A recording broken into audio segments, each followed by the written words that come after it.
मैनपुरी से खबर सामने आ रही है, जहां पर जमीन विवाद में भाइयों में गोलियां चली है। बड़ी खबर मैनपुरी से इस वक्त सामने निकल कर आ रही है। फायरिंग में 14 साल के किशोर की मौके पर मौत हो जाती है। गोली लगने से एक मासूम गंभीर रूप से घायल मासूम को अस्पताल में भर्ती कराया गया है। जमीन के विवाद में दो भाइयों के बीच फायरिंग हुई थी। भोगांव थाना क्षेत्र के नगला हीरे की यह घटना बताई जा रही है। बड़ी खबर आपको बता दें, दो भाइयों के बीच में जमीन को लेकर फायरिंग हुई।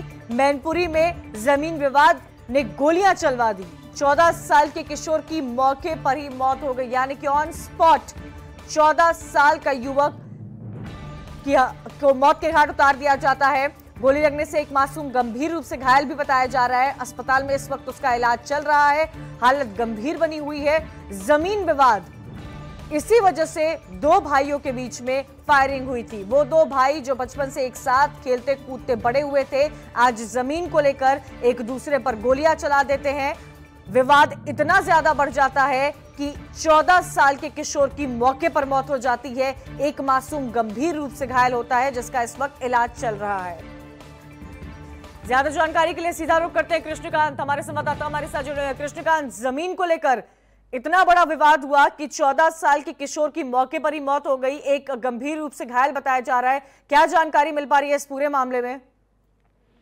जी अर्चना, इसमें दो चचेरे भाइयों में आपस में गोली चली। एक मकान को लेकर, 73 मकान था, उसको लेके आपस में झगड़ा हुआ, जिसमें फायरिंग शुरू हो गई। तो एक भाई के बेटे ने फायरिंग कर दी, जिससे दूसरे भाई के एक 14 वर्षीय बेटे को गोली लगी, जिसकी मौके पर ही मौत हो गई। वहीं एक 10 वर्ष की बच्ची बहन थी, मृतक की जितेंद्र की बहन थी, उसको चलने लगे, वो घायल है। और पिता मुन्ना लाल भी जख्मी है, जिनका उपचार जिला अस्पताल में चल रहा है। और क्या इनके परिजनों का क्या कुछ कहना है? आसपास लोग भी मौजूद थे, ये भी बताया जा रहा है कि एक मासूम गंभीर रूप से घायल हुआ है। नहीं, गंभीर घायल की स्थिति नहीं है। उसको गर्दन से नीचे एक छर्रा लगा है, बारूद के निशान है। बच्ची के उपचार उसका शुरू हो गया जिला अस्पताल में। और जो गंभीर घायल है वो मुन्ना लाल है, उनके सिर को रगड़ती हुई गोली निकली है, तो वो जिला अस्पताल में उनका भी उपचार चल रहा है। मौके पर पुलिस बल तैनात है। सबको पंचनामा और पोस्टमार्टम के लिए भेजा गया है। क्योंकि जमीनी विवाद था, तो बाकी लोग मौके से पकड़े भी गए हैं। ये भी बताया जा रहा है, पुलिस ने क्या कार्रवाई की है? जो फायरिंग चली है दो भाइयों के बीच, चचेरे भाई जिस तरह आपने उसका जिक्र किया, क्या पुलिस इस पर एक्शन ले रही है?